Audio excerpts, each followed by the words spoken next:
कि तेजी आइल बा यही में मार लेबे के बा। तो एगो बात ख्याल पड़ गई मीनाक्षी, हमारे गांव में एगो पंडित जी रहला रामचंद्र बाबा। तो कितने आदमी पचखा में मर जाए ना तो के मर दवाई में तो फेंके के ना। तो उनसे पूछाओ बाबा से कि बाबा तो हम लोग तो बड़ा उपाय जाने ला लोग कोनो उपाय बाई पचखा में मुअल बना तो इनका दाह संस्कार कैसे हुई। तो कहो कि हाँ एगो उपाय है। तो ये कौन उपाय है? तो बाबा बतावे ना कि लेके तिरवही रहल जाइए, अब 12 बजे पचखा नहाए खाए जाइए, आज जो नहाए खाए जाइए वो उतने में फेंक ले लीजिए, जान ही न पाई। तेजी आई ले में मार लेवे के बंद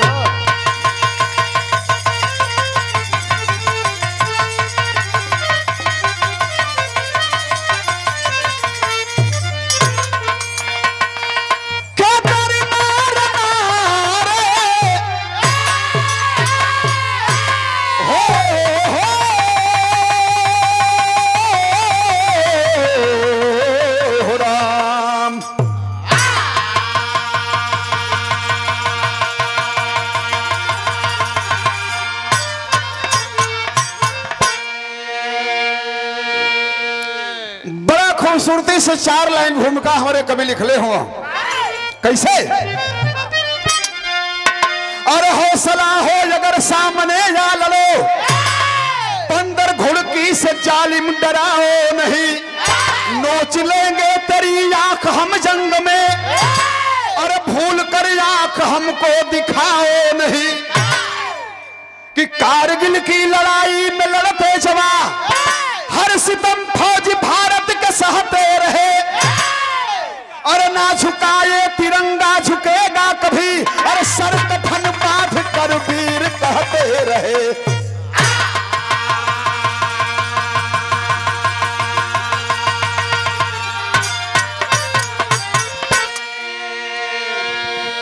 बड़ी खूबसूरती से वो भोजपुरी के गीत लिखल गई है। कैसे गावल गए कि ऐसे कैसे हो जाई मोहब्बत का सौदा।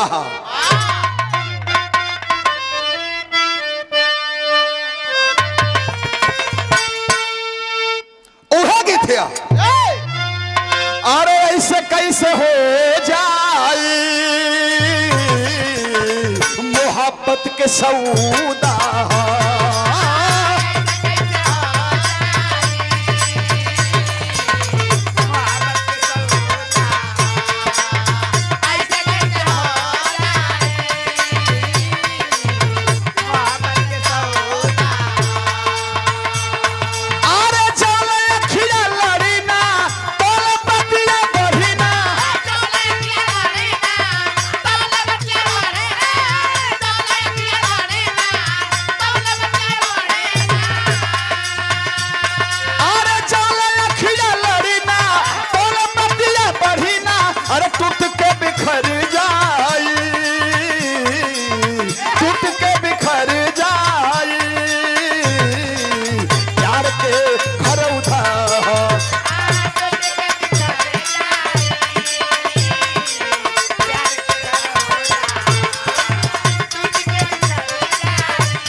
सुरेश पांडे जी, बहुत बहुत आपको हम नमन प्रणाम करते हैं। सभी आलो के हमरा और इससे नमन प्रणाम होके भाव लिखल जाता है तो गीत रहा, लेकिन बिरहवाने से बढ़िया बात है।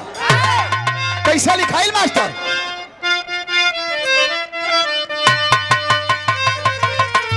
अरे याद करी गाई दुनिया बीरमन के गाथा,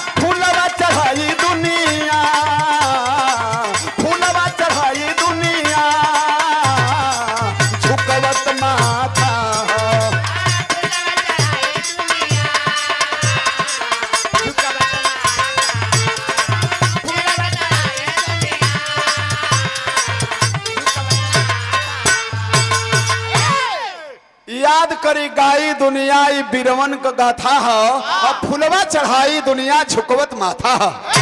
तन से देखा जौहरी शहर से शुरुआत होता कहानी का। हमारे देश के नौजवान अपने हिंदुस्तान के लिए, अपनी इस मिट्टी के लिए अपने को कुर्बान करना पसंद किए, लेकिन दुश्मन के साथ कोई समझौता नहीं किए। तो देखा यही जौहरी शहर के रामदेव चचा अलग तरीका से गावे, बुल्लू चचा अलग तरीका से गावे। तो कैसे गावे लोग हो, तो बुल्लू चचा वाली बताइए।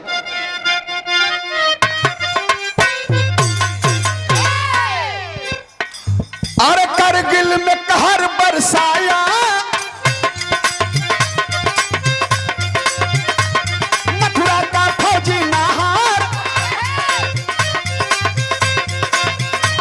चाहते खैर अपनी तो जाओ सीमा के बाहर। अरे बलवंत वीर ललकारा,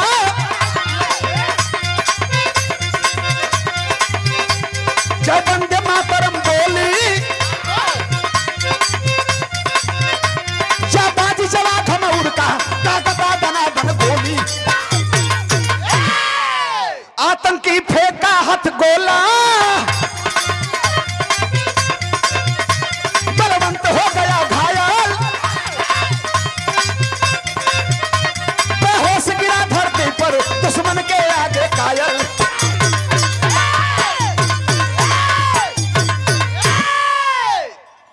बुल्लू चचा वाली रहा, लेकिन देखा चारिये लाइन है रामदेव चचा वाली बता दो हो कैसे।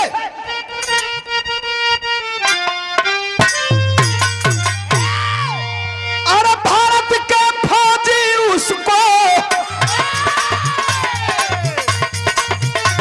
तभी अस्पताल पहुंचाए। अरे बलवंत होश में आया, जमा कर रहे, दाहिना पैर था जख्मी, वो ठीक नहीं हो पाया।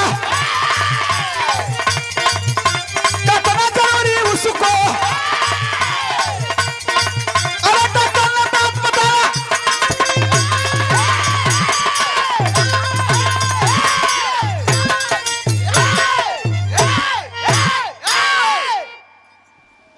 देखा बात का बुझला, कहानी के शुरुआत भइल उत्तर प्रदेश में। आगरा का नाम आप लोगों ने सुना है। वही के रहने वाले घमौर गांव के निवासी रहने वाले बाबू बलवंत सिंह इंडियन आर्मी में भर्ती हुए, और लड़ाई जब कारगिल की लगी थी, देखिए कहानी पीछे से चलती है, आज के समय में कैसे आती है। कारगिल में लड़ाई लगी थी तो अपने देश के लिए अपने नौजवानों के साथ बलवंत सिंह लड़ाई के मैदान में लड़ रहे थे, लेकिन दोनों तरफ से वार हो रहा है।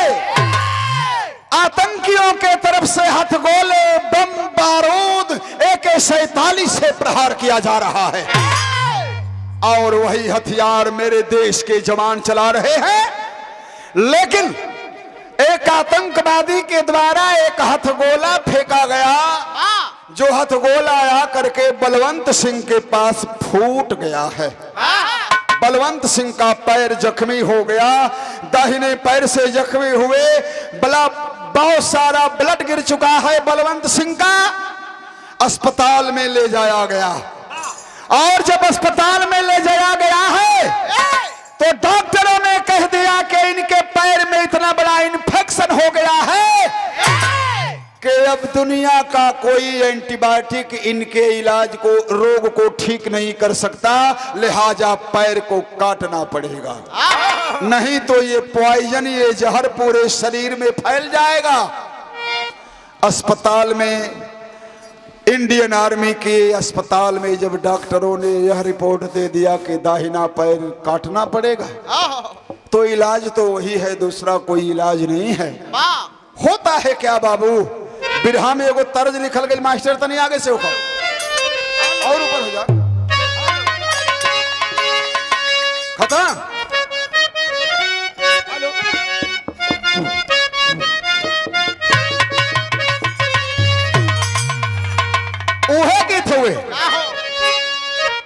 कि गजब के रूप तोहार गजब सूरतिया तो पवलून हो।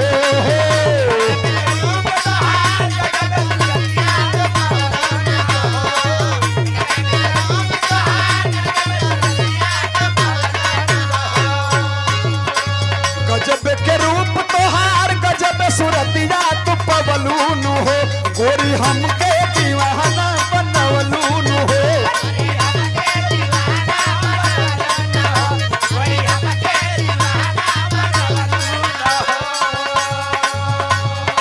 छलक के बदन पूरा कहाँ से कुर्ती सियवलून हो।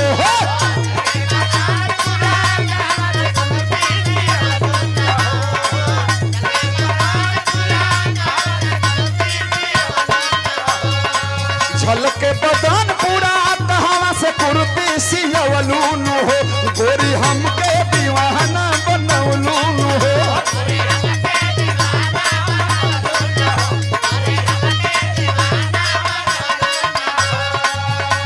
आशीर्वाद में पुरस्कार आया है परम आदरणीय माननीय सुरेश पांडे जी केशवा पार से बहुत बहुत आपको प्रणाम करते हैं। लेकिन डॉक्टरों की राय क्या है कि पैर को काटना पड़ेगा। जाय अस्पतालवा में कट गई ले गोड़वा खलेला गले है।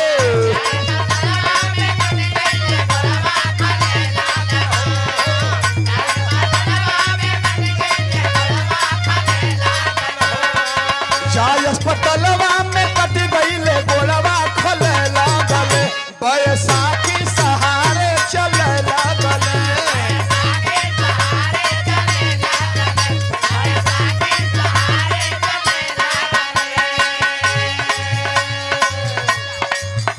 आखिरकार डॉक्टरों ने उनके दाहिने पैर को काट दिया, इलाज कर दिया। अब तो पैर कट गया है तो एक पैर से तो इंसान चलेगा नहीं। अब तो बैसाखी की जरूरत पड़ गई है बलवंत सिंह इंडियन आर्मी के उस जवान को। लेकिन भैया होत का हुए लाचार बलवंत घर गइले हो।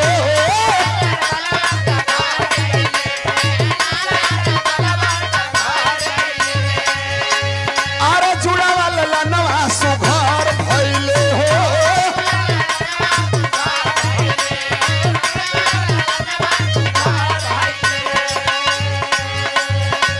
अनियार घरवा में जगमग दिया नवा जरला गले हे।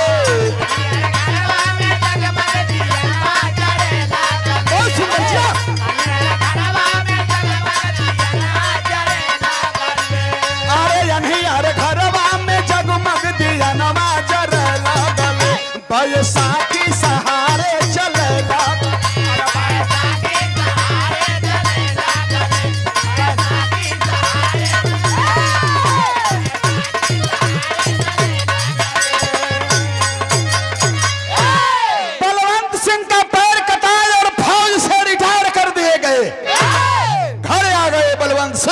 अब तो सिर्फ पेंशन का सहारा है।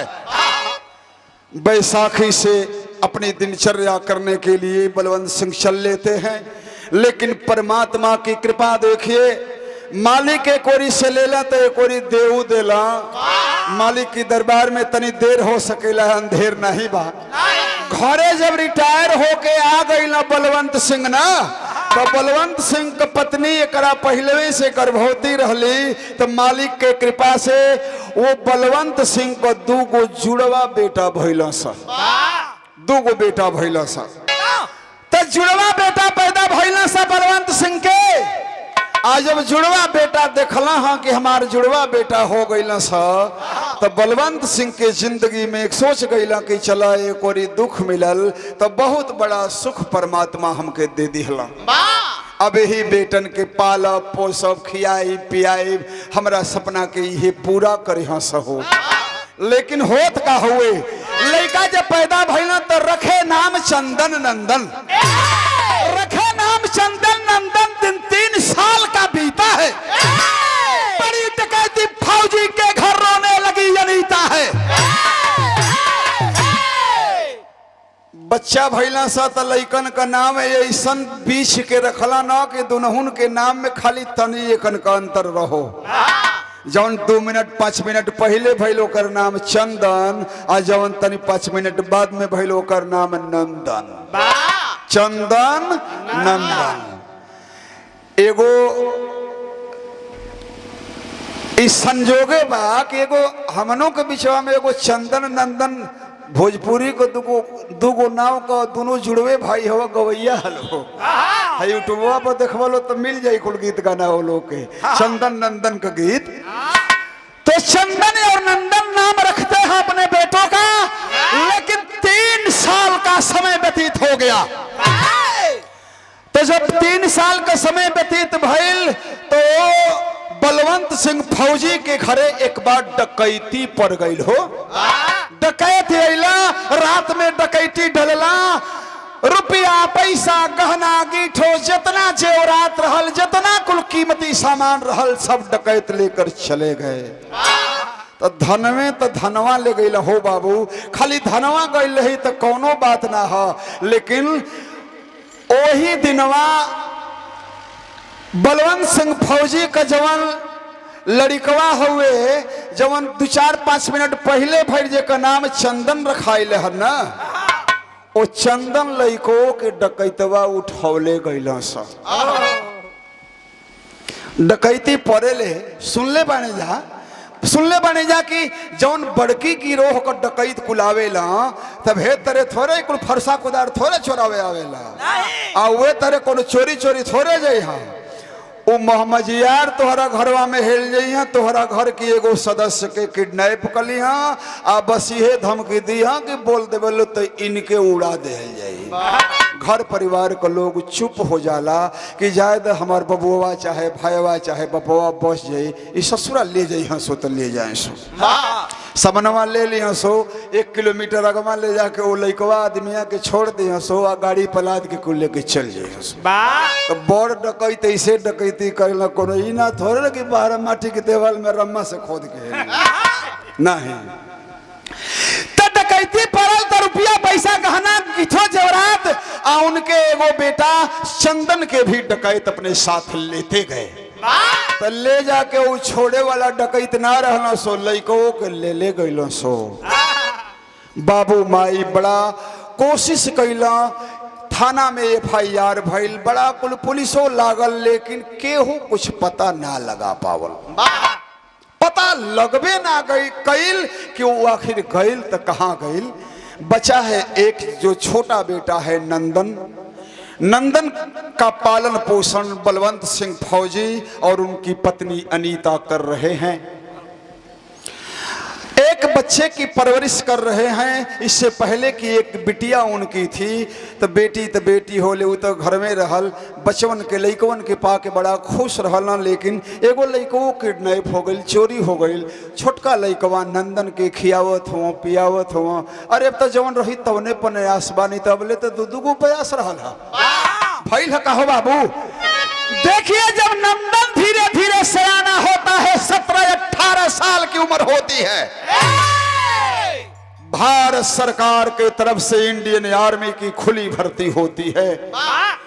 तो लइका फौजी कर हलवा लगावे ना तो कहे ना कि बांस की लगी बांसे जन्मे नाही जन्मे रूख परास। फौजी का बेटा फौजी ना हुई तो मऊगड़ थोड़े हुई, वो फौजी हुई। भाव लिखल गई है, वो देखा बिरहा में तर्ज है, बिरहा का टेरी मास्टर।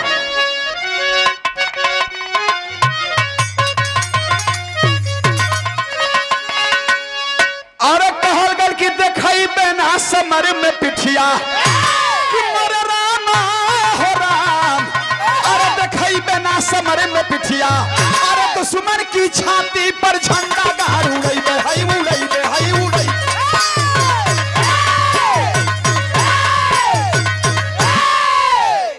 इंडियन आर्मी की खुली भर्ती होती है, दौड़ फिट हो गया, मेडिकल फिट हो गया, रिटेल फिट हो गया, परीक्षा निकल गई, इंडियन आर्मी में भर्ती हो गया। जो नंदन सिंह बलवंत सिंह का बेटा है, फौज में भर्ती हो गया। माता पिता बड़े लाड प्यार से बेटे को विदा करते हैं कि बेटा हिंदुस्तान की धरती के तुम सपूत हो, अब तक मेरे बेटे रहे लेकिन आज से तुम भारत माता के बेटे हो, उसके लिए जीना है और उसके लिए मरना है। माता पिता बेटे को विदा करते हैं, बहन है अपने भाई को चेतावनी देकर के विदा कर रही है, भैया जाना तो हिंदुस्तान के लिए, मरना और मिटना, लेकिन कभी दुश्मन से हाथ मत मिलाना। भाई लका हो बिरहा कब दसिया लगल है।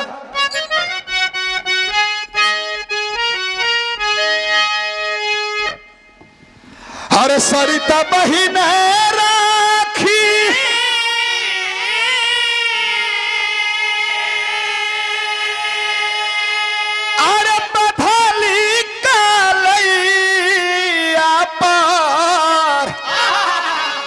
जननी के लाज रखिया फौजी बीरानवा।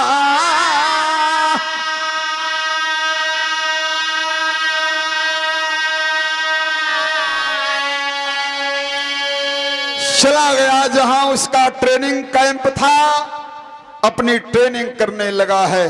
तो ट्रेनिंग बिता के कश्मीर तैनाती भाईल, ट्रेनिंग बिता के कश्मीर तैनाती।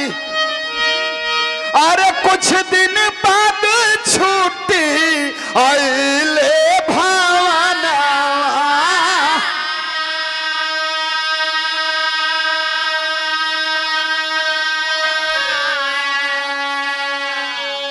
बाबू हो ट्रेनिंग का समय जो 9 महीने का है वह बीता, कश्मीर में तैनाती हो गई, लेकिन ट्रेनिंग बिताने के बाद 1 महीने की छुट्टी अपने घर आया। हर हिंदुस्तान का फौजी ट्रेनिंग बिताने के बाद अपने घर आता है, वह नंदन भी अपने घर आया है। 1 महीने छुट्टी का दिन काट करके अपन नटैचा कटैचा एक बैग उठौला सा कि अपने समय पर अपने हम ड्यूटी पर पहुंच जाए, जहां जम्मू कश्मीर में हमारा ड्यूटी लगल है। अपन झोला झक्कर लेके वही मथुरा स्टेशन पर बैठल हो, मथुरा स्टेशन पर बैठल हो भैया हो भाई का। अरे ड्यूटी जाए बदे बैठा,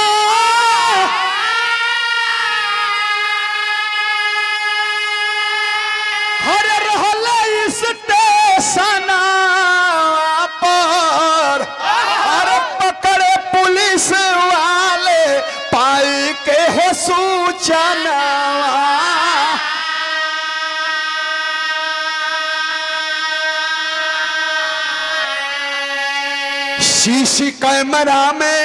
सीसी कैमरा में साफ चेहरा दिखात रहल, सीसी कैमरा में साफ चेहरा दिखात रहल। अरे बैंक डकैती परल रहल दिनवा।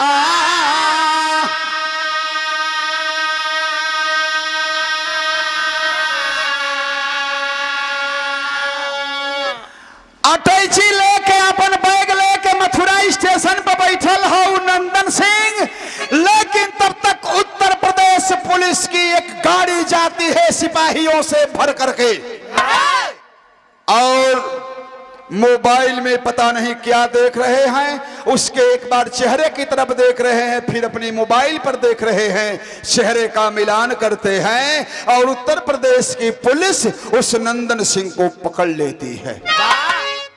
नंदन सिंह पूछता है, मैं इंडियन आर्मी का जवान हूं, मेरी गलती क्या है कि मुझे यहां गिरफ्तार किया जा रहा है?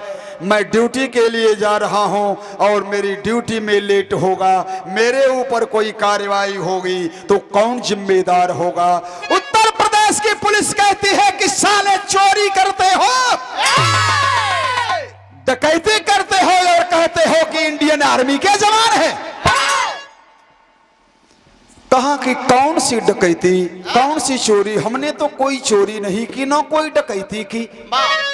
तो पुलिस वाले उसका चेहरा दिखा रहे हैं, जो सीसीटीवी फुटेज से चेहरा निकाला गया, जो फोटो निकाला गया, उस चेहरे से मिलान किया जाता है तो चेहरा तो चंदन नंदन सोच लिया कि अरे चेहरा तो मेरा है, आखिर हम तो कोई डकैती नहीं किए, मेरा फोटो इन सबों के पास कैसे आया। पुलिस वाले बताए एक रोज पहले बैंक डकैती पड़ी है, खुफिया के द्वारा खबर मिली है कि तुम यहाँ से भागने की फिराक में यहाँ स्टेशन पे बैठे हुए हो। पुलिस वाले गिरफ्तार करते हैं। नंदन कह रहा है बिरहा में को तर्जमा,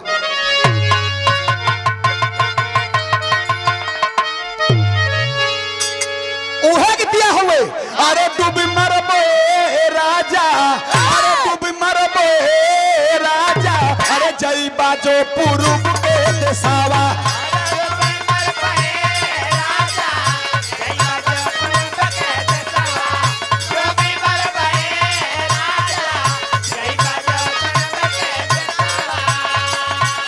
अरे वही पूरब देसावा में बस बांगल न्याय राजा,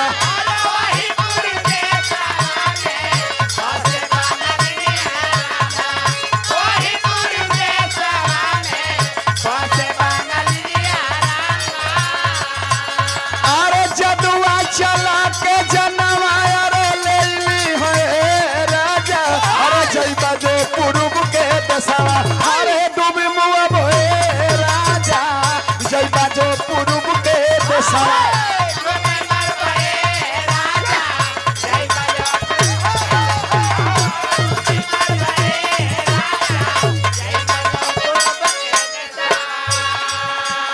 और पुरस्कार आया है आशीर्वाद में हमारे परम आदरणीय माननीय सुरेश पांडे जी, बहुत बहुत आपको नमन प्रणाम करते हैं। सब भैया लोग के प्रणाम हुए, लेकिन नंदन पुलिस वालन से क्या कहा था, अरे हम नीरदोष बाणी, अरे हम नीरदोष बाणी, अरे मानिला कहनवा भैया,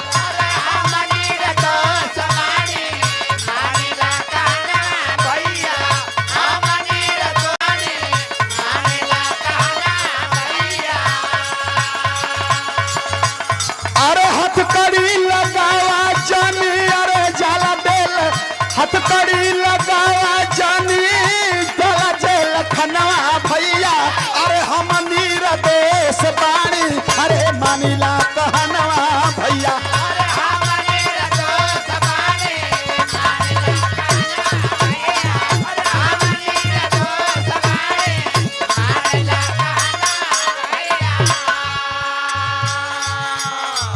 सच्चा सबूत रहल कैमरा में चेहरा,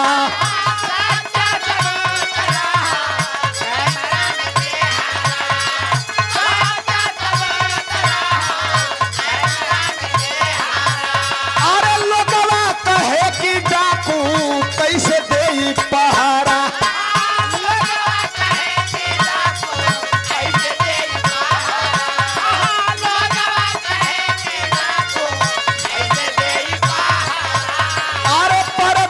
पीछे खेला अरे होत बा जहनवा भैया, अरे हम नीरदोष बाणी, अरे मानिला कहनवा भैया,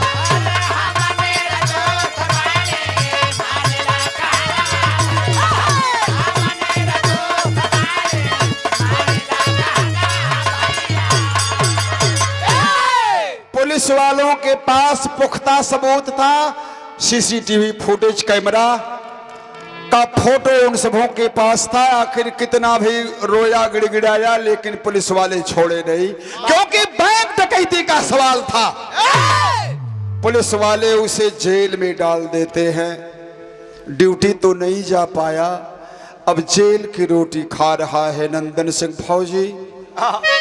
इधर जब कुछ दिन का समय गुजर गया है, बलवंत सिंह अपनी बेटी की शादी तय कर रहे हैं कि एक बेटा की तो डकैती पड़ गई, दूसरा बेटा मेरा जेल में चला गया, बिटिया को कब तक घर रखेंगे, बेटी सयानी हो गई है तो बेटी का विवाह कर देना चाहिए। बेटी की शादी तय कर देते हैं।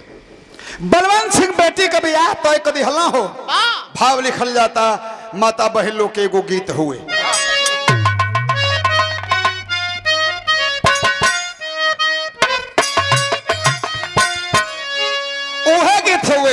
यार झाझर मड़ुआ जल छा वही है ये बाबा की झाझर मड़ुआ जल छा वही है ये बाबा की लागी सूरज का जोत हो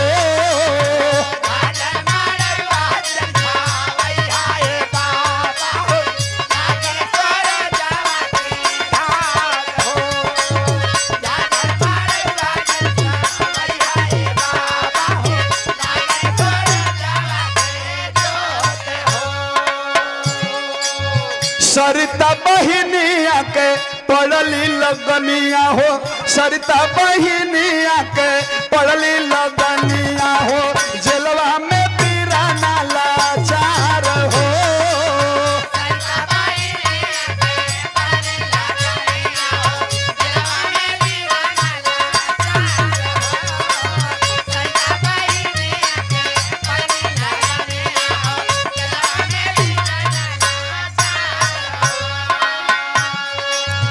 आइल बरात द्वारे बाजल बाजा अरे मंगिया में सनुरा डलले हंसी दुल्हे राजा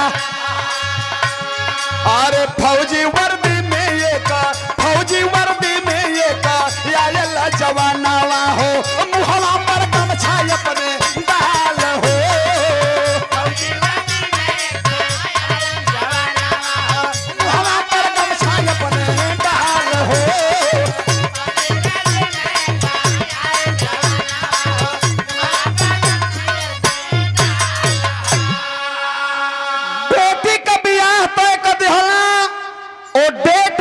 समय पर बारात आइल है बेटी के मांग में सिंदूर पड़ल बेटी का विवाह हो गई सवेर भइल विदाई का वक्त जब भइल बा विदाई का टाइम जब आइल है अब तो भाई एगो फर्ज होला कि केहू बहन बेटी का विदाई होला तो ओकर भाई अपने अंगोछी का चरा ओढ़ा के अपना बहन के विदा करेला बलवंत सिंह सोचा तड़ा कि दूगो भाई रहला लेकिन दोनों भाई में से केहू मौका पर नहीं खे एगो का तो डकैती पड़ गई एगो जेल में हो गई आज ये अभागन हमारा बेटी का एगो भाई ना बाटे कि अपनी बहन के अचरा उड़ा के विदा कर दे तब तक फौज की वर्दी में एक नौजवान आता है उस गाड़ी के सामने आकर के खड़ा हुआ फौजी वर्दी पहना हुआ है से एक गमछे से अपने मुंह को बांधा हुआ है कपड़ा से मुंह के बांध के एगो फौजी जवान वर्दी में आके गाड़ी के सामने खड़ा हो गया और जब बहन के नजदीक जाता है गमछा खोल देता है और जब वह बहन सरिता भाई को देखती है क्या कह रही है बिरहा में एगो तर्ज हुए कि लगा दो लाख पानी में जवानी अरे उसको कहते हैं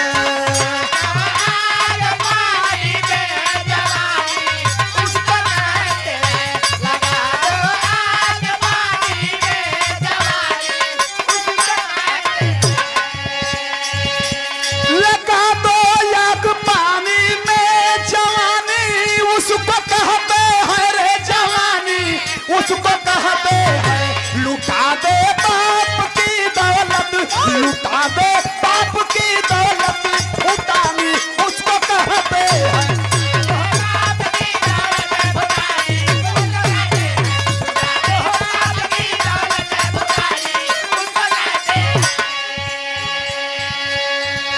लेकिन बिरहा में भाव लिखल गई है जब गमछिया हटौलस न हो बहनिया बोल पड़ल है गड़िया में बैठल है जाए का टाइम हो गई है हटाया रुख से जब पर्दा हटाया रुख से जब पर्दा कहे सब लोग नंदन है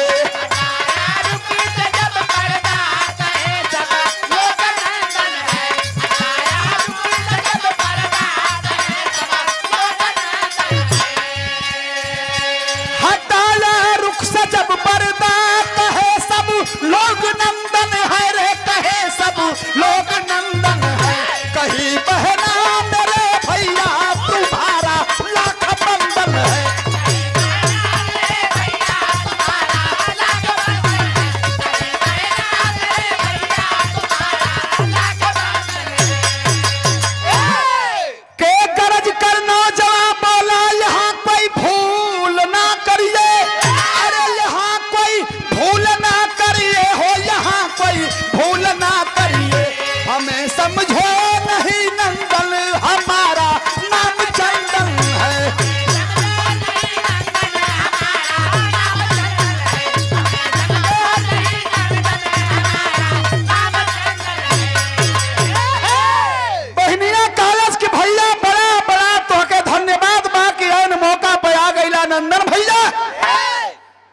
सोच गईला कि जनाथ कि जेलिया में से भाग के आ गईल हो कोनो उपाय से पता लगा ले रहा कि बहन का विदाई बात तो कम से कम मौकवा पर अरे तेरे जमानत ना होई तो जबरी तो जा ही सकीला।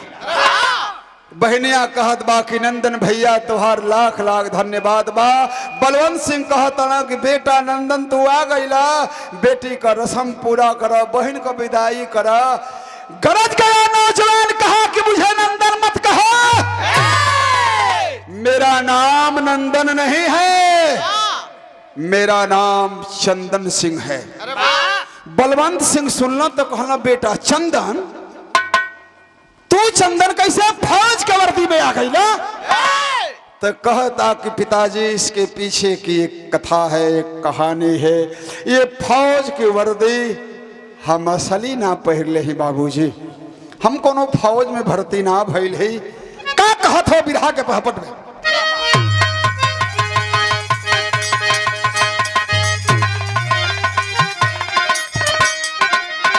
कहे कि हमारे तन पर अरे झूठा फौजी बाना बतिया माना हो, अरे चंदन डाकू हमके कहे जमाना बतिया माना।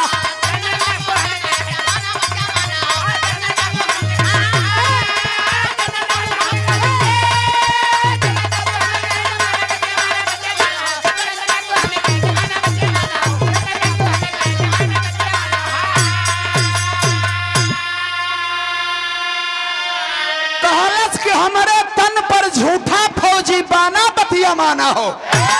अरे फौज को वर्दिया पहले हैं, कहीं से चोरी चमारी को के मिल गई, ये असली ना है।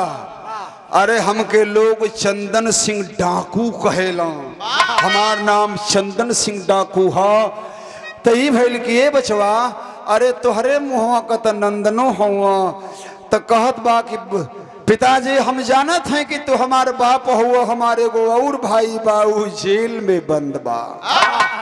वही लड़का है जिसकी किडनैपिंग 3 साल की उम्र में डकैतों ने कर लिया था, लेकिन डकैत उसको किडनैप करके उसकी जान नहीं लिए थे, उसको अपने साथ ले गए और डकैत बना दिए। वह भी डकैत बन गया था, लेकिन उसको कैसे पता चला उसके बहन का, उसकी शादी का, उसके डेट का सारा वाकया आपको मिलेगा। बता रहा है कहता कॉलेज की घटना घटल जमन पहले, अरे वो करब हम के खेद हो कि अरे जसवंत डाकू चाचा अरे बतौले सारा भेद हो। अरे डाकू फौज के एक ही घराना बतिया माना हो, यार चंदन डाकू हमके कहे जमाना बतिया माना।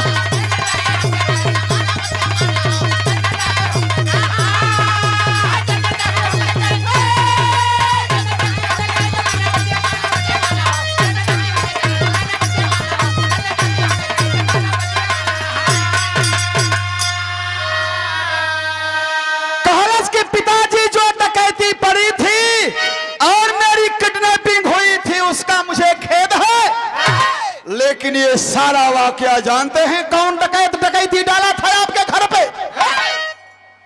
आपका ही चचेरा भाई बलवंत सिंह का चचेरा भाई नाम था जसवंत सिंह। जमीनी विवाद में बलवंत सिंह जसवंत की जमीन हड़प लिए थे और बहुत मारे पीटे थे जसवंत को। तो जसवंत उस समय लाचार था, लेकिन प्रतिज्ञा कर लिया कि बलवंत तुझे आदमी बना करके छोड़ूंगा। इंसान कोई भी गलत कदम उठाता है तो कहल जला कि असक्के परम साधु और कुरूपे पतिव्रता, असक्के परम साधु और कुरूपे पतिव्रता। तो साधुवे तेरे आदमी थोड़े होला, मेहरारू की बात का ठेस लाग जाई, घर में केहू मार पीट दी हल, ईर्खा में आ गई तो सोच गई कि चलो अब साधु होई।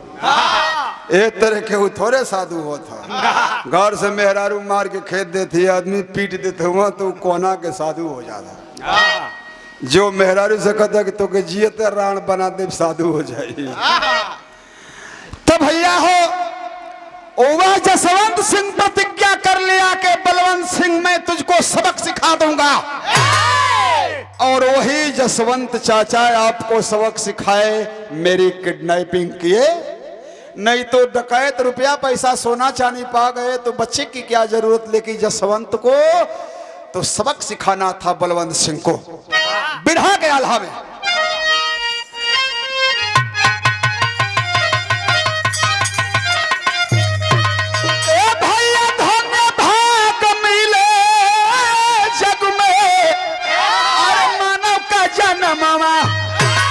धन्य भाग जीवन जवन कह रहे वो पक्का,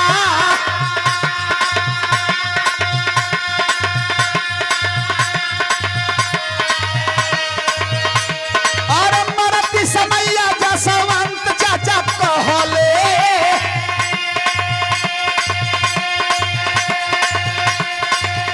अरे चंदन तोहर माई बाबू घमौर मझार,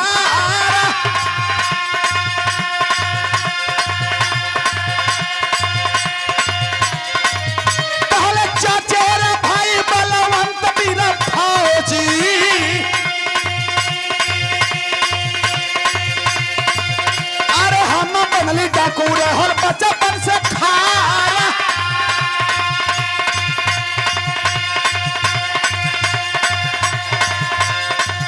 अरे बाल के डकैती धोके ले बचवा,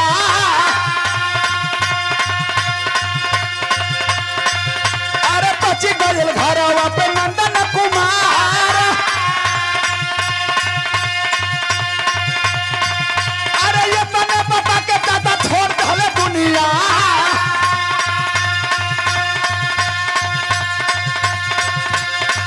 अरे बलहली बहिन के डोली पवहार,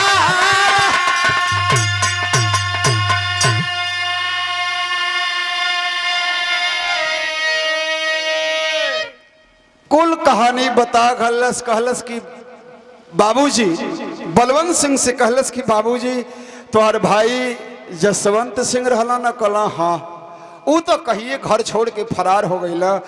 तब बतौलस कि ये बाबूजी उहे जसवंत चाचा हमके यहाँ से किडनैप क के ले गईला, लेकिन हमके हेतरी खरोच न आए, एगो बेटा की तरह जसवंत डाकू मेरा पालन पोषण किए और मुझे डकैत बनाए। जिस बैंक डकैती में मेरा भाई पकड़ा गया है वह बैंक डकैती हम लोगों ने ही डाला था। जुड़वा भाई रहना, दुल्हन का चेहरा एगो रहल, तो नंदन ड्यूटी में जात रहल तो पुलिस वाले चंदन के ना पकड़ के नंदन के पकड़ लेना, कहे से कि दोनों सग भाई हो, दोनों जुड़वा हो, एगो बाप का हो, तो चेहरा के हुआ लगा ना पावे। बता कहलस कि पापा जसवंत चाचा सारी बात बताए कि बेटा तेरे बाप से मुझे बचपन से खार था, जमीनी विवाद को लेकर के हमने तेरा किडनैपिंग किया है। बेटा तुम जो चाहे दुनिया का कोई ऐश करना चाहो उतना धन तुझे मुहैया कराएंगे, तेरा बाप उतनी परवस्ती तेरा नहीं कर सकता जितना इंतजाम व्यवस्था हम तेरे लिए करेंगे। बेटा की तरह पाल करके जसवंत चाचा हमको डकैत बनाए, बात बताए, कहे बेटा तेरे पिताजी खमौर में हैं, तेरा एक छोटा भाई नंदन है, इतनी बात बता करके और जसवंत चाचा मर गए। जसवंत चाचा जब मर गए उनका दाह संस्कार करने के बाद इस बात को हमको बताए थे, डकैत थे, सारी सूचना लेते रहते थे, बताए कि बेटा तेरे बहन की शादी है, तू जरूर पहुंच जाना उस बहन की शादी में।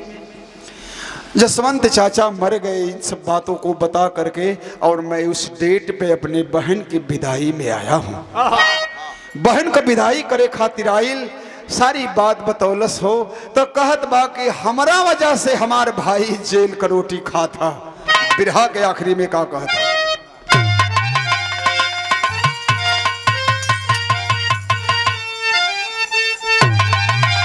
कहा कि निर्दोषी के हाथ में पड़ल बात करी, कि हमारा पीठी के बिरनवा नसूल पर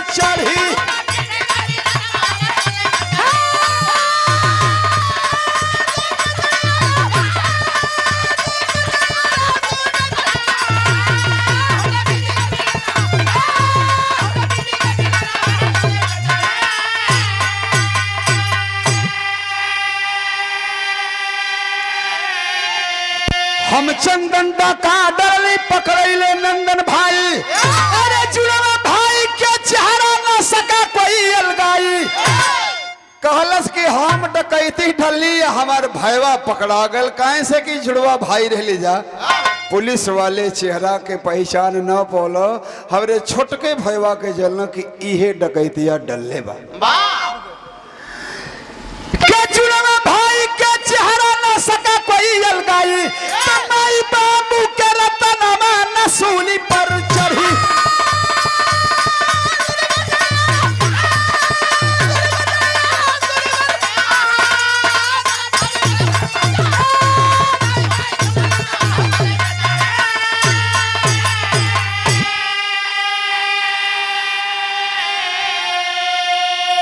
किया समर्पण चंदन बेटा नंदन छोड़ल गईले। जाके गवर्नमेंट के यहाँ अदालत में अपने को समर्पित कर दिया, समर्पण कर दिया वह चंदन कि मैंने डकैती डाला और मेरा भाई निर्दोष पकड़ा गया है जो इंडियन आर्मी का जवान है। तो हम चंदन डाका डलली पकड़ैले नंदन भाई। और मिलके दोनों रोवे जैसे भारत मिलाप होई। तो माई बाबू के रतनमा न सूली पर चढ़ी।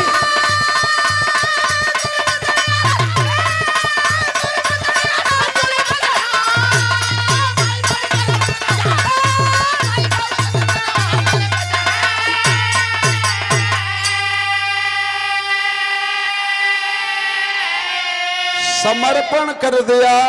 कोर्ट का आदेश गया कि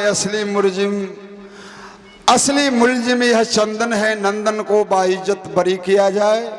जेल से छूटता है, एक तरफ से जेल से नंदन रिहा होता है और दूसरे तरफ चंदन जेल में प्रवेश करता है। गेट पे दोनों भाइयों का मिलन हुआ। दोनों भाई गले से गले लग कर के रो रहे हैं जैसे वन से राम लौटे और भरत रो रहे थे। तो गुरु बिहारी गुरु गणेश गुरु रामलाल गुणकारी स्वर्ग बसे चंद्रिका कवि बच्चन जी बने पुजारी। देखई बेना समर में पिठिया तो